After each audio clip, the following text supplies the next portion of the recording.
Salut à tous. Aujourd'hui, nous allons répondre à quelques questions concernant la problématique des punaises de lit. Alors, au juste, c'est quoi une punaise de lit? Comment arrive-t-elle chez moi? Comment les éliminer? Et comment limiter les risques d'infestation? Alors, toutes les réponses à ces visionnage à vous. Et comme toujours, pensez à soutenir notre chaîne en vous y abonnant. Si vous avez une adresse Gmail, cela prend 5 secondes. Sinon, faites créer un compte et après, cliquez sur utiliser votre adresse mail déjà existante. Bon, alors cette vidéo vous présente un traitement réalisé par notre société Aquitaine 3D. Nous intervenons sur la côte basque et le sud des Landes qui, dans la mesure du possible, nos traitements sont réalisés à l'aide d'un appareil spécifique avec de la vapeur sèche à 180 degrés, ce qui permet de détruire 100% des œufs et 80-90% des adultes au premier passage, ainsi que de la terre de diatomée aux endroits spécifiques. Bien évidemment, dans certains cas, l'utilisation d'un insecticide spécifique aux punaises de lit s'avère nécessaire. Alors vous vous faites piquer par un insecte quand vous dormez, lorsque vous restez immobile longtemps sur votre canapé, dans une salle d'attente, dans un transport. Vous avez utilisé plusieurs insecticides, vous avez mis des prises à moustiques, pensant que c'était peut-être des piqûres de moustiques, et vous vous réveillez tout de même avec des piqûres sur la peau. Vous avez peut-être trouvé aussi des taches de sang sur vos draps, le matelas, remarqué des taches noires sur votre literie, autour des prises électriques, au niveau de la tête de lit. Cela fait partie, hélas, des symptômes qui peuvent tout simplement vouloir dire que vous êtes victime d'une infestation de punaises de lit. Chose importante tout de même, sachez que bon nombre d'infestations de punaises de lit ne présentent aucune trace visible à l'œil nu. Le seul moyen d'être sûr que ce sont bien des punaises de lit et pas un autre insecte, c'est quand vous faites piquer uniquement lorsque vous êtes immobile pendant plusieurs heures, dans votre lit, dans un canapé ou dans un fauteuil. Sachez que les punaises de lit ne piquent pas forcément tous les occupants d'un logement, et sont les seuls insectes à choisir une qualité de peau et de sang. Dans la majorité des cas, les punaises de lit recherchent les peaux les plus fines, c'est-à-dire celles des enfants, des femmes, puis ensuite celles des hommes. Sur la vidéo, nous apercevons donc une punaise de lit sur un mur, ainsi que différents œufs et des traces d'excréments qui étaient représentés par les points noirs. Dans 90% des cas, quand un couple dort dans le même lit, un seul des deux est piqué. Cela signifie tout simplement que la personne correspond à ce que recherchent les punaises. La punaise de lit, de son nom latin Cimex lectularius, est un insecte hématophage, ce qui signifie qu'il se nourrit de sang. Les punaises de lit sont visibles à l'œil nu. Elles sont de couleur rougeâtre ou brune, avec un corps aplati et ovale. L'adulte mesure de 4 à 5 mm de long. À quoi ressemble une piqûre de punaise de lit? Alors la piqûre de la punaise de lit est en généralement indolore. Elle laisse simplement des traces rouges sur la peau, comme celle du moustique. La différence avec le moustique, c'est que l'on va généralement retrouver plusieurs piqûres groupées au même endroit sur la peau. Souvent, les piqûres causent des démangeaisons. Dans 3 cas sur 4, ont une réaction épidermique.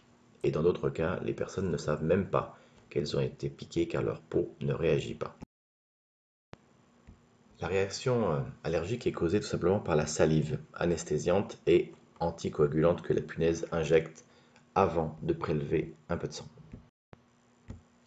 Alors comment les punaises de lit arrivent chez vous? Les punaises de lit arrivent chez vous tout simplement car vous avez été dans un endroit infesté et vous en avez ramené chez vous, dans vos valises, vos sacs à dos ou sur vos vêtements. Si jamais vous pensez avoir été piqué et donc peut-être en avoir ramené, lavez tout ce que vous pouvez à 60 degrés. Mettez ce que vous ne pouvez pas laver à 60 degrés au sèche-linge ou 72 heures au congélateur. Idem pour vos sacs, cadeaux et valises. Si vous avez un grand congélateur, n'hésitez pas à les mettre au congélateur pendant 3 jours. Alors, où se cachent les punaises de lit et comment les repérer? Dans la journée, les punaises de lit se cachent. Par contre, elles s'installent toujours près de leur source de nourriture. Et oui, toujours près de vous. Elles vous repèrent grâce au CO2 que vous dégagez, en respirant et à la chaleur corporelle. La majorité des punaises de lit s'installent et pondent leurs œufs dans les sommiers, les matelas, derrière un cadre ou au niveau des têtes de lit. Mais les punaises de lit peuvent également s'installer dans tous les recoins d'une pièce, tels que les plinthes, les prises électriques, les lattes du plancher, derrière une tapisserie décollée, bref, tous les endroits à l'abri de la lumière, tous les recoins où l'on pourrait glisser une carte de crédit. On peut cependant repérer leur présence grâce aux traces d'excréments qu'elles laissent derrière leur passage, et plus particulièrement là où elles nichent. Les punaises de lit peuvent se reproduire uniquement à l'âge adulte. Lorsqu'elles ont une source régulière de sang à disposition pour se nourrir, une punaise de lit vit entre 6 et 24 mois. Elle peut cependant vivre plus d'un an sans se nourrir. Les femelles adultes pondent jusqu'à 10 œufs par jour. Les œufs éclosent 10 jours après. Leur développement se fait en 5 étapes afin de devenir adultes et doivent se nourrir une fois à chaque étape. Une punaise de lit se nourrit une fois par semaine en moyenne. Il faut donc environ 5 semaines à une punaise de lit pour devenir adulte dans des conditions favorables, c'est-à-dire une température normale et avoir piqué des individus. La température de la pièce est en fait une donnée importante dans la rapidité du développement de la punaise. Il faut 3 mois pour qu'elle devienne adulte à une température de 18 degrés. Et par contre, il faut 3 semaines lorsqu'il fait 30 degrés. Leur développement de reproduction se fait au printemps, et l'hiver, elles hibernent. L'utilisation du chauffage perturbe leur cycle de développement, et les punaises de lit sont aujourd'hui actives toute l'année, avec tout de même une diminution d'activité en hiver. Alors les punaises de lit transmettent-elles des maladies? D'après les scientifiques, les punaises de lit ne transmettraient aucune maladie et aucun pathogène. Les punaises de lit perturbent juste notre confort de vie, et on finit par avoir peur d'aller se coucher. Car il est vrai que l'on ressort fatigué, épuisé, avec un cycle de sommeil complètement déréglé, dû à l'anxiété que l'on a à s'endormir, avec la peur de se réveiller avec de nouveaux boutons. Les seuls dangers réels d'une infestation de punaises sont l'accroissement de l'anxiété et un trouble important de votre sommeil. Il est important de préciser que les punaises de lit se nourrissent exclusivement de sang, et non de déchets, comme par exemple peuvent le faire les cafards, et qu'une infestation de punaises de lit n'est absolument pas liée à un manque d'hygiène. On trouve des punaises de lit dans les plus beaux quartiers, et également il n'y a donc aucune honte à avoir des punaises de lit, pas plus que d'avoir des moustiques. Alors comment se débarrasser des punaises de lit? Il est évidemment vivement conseillé de contacter au plus vite un désinsectiseur professionnel, car les punaises de lit sont très résistantes. Les insecticides vendus dans le commerce ne sont pas adaptés, et il faut savoir que pour un résultat durable et de qualité, les produits professionnels sauront faire le nécessaire.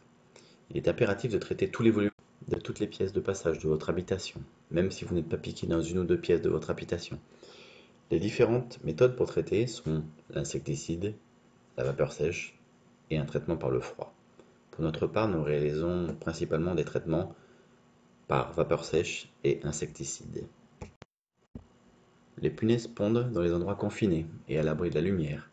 Si vous avez eu connaissance de punaises de lit chez vous, évitez d'aller dormir chez d'autres personnes, famille, amis, résidences secondaires, le temps d'avoir réglé le problème. Car tant que vous n'avez pas solutionné votre infestation de punaises de lit, vous risquez de les propager ailleurs. La Scutigère veloce, que vous pouvez découvrir dans une autre de nos vidéos, est l'un des prédateurs principaux des punaises de lit. Lorsque vous rentrez de voyage, pensez également à ne pas ouvrir vos sacs à dos sous le lit ou sur l'armoire dans la chambre. Essayez plutôt de les stocker dans un endroit autre comme par exemple au garage. Les professionnels habilités à réaliser des traitements insecticides pour les punaises de lit doivent être évidemment munis d'un certificat appelé Certibiocide, ce qui leur permet en effet d'avoir accès à des produits réservés uniquement aux professionnels. En effet, le dosage des produits destinés au grand public ne permet pas d'obtenir de résultats satisfaisants et définitifs. Évitez donc les dépenses inutiles. Souvent, les gens nous appellent, ils ont déjà dépensé des centaines d'euros dans des produits et ne sont pas arrivés à éradiquer le problème. Faites donc intervenir un exterminateur de punaises de lit. Il y en a forcément un sur votre secteur. Sachez qu'il existe également des housses de matelas et de sommiers anti-punaises de lit. Nous en utilisons des très performantes, cependant, elles doivent être utilisées que dans un environnement sain. En effet, un matelas infesté recouvert d'une housse anti-punaise de lit n'aura aucun effet sur l'extermination de ces punaises. Voilà, nous espérons que cette petite vidéo vous a amené quelques informations utiles et on vous dit à bientôt.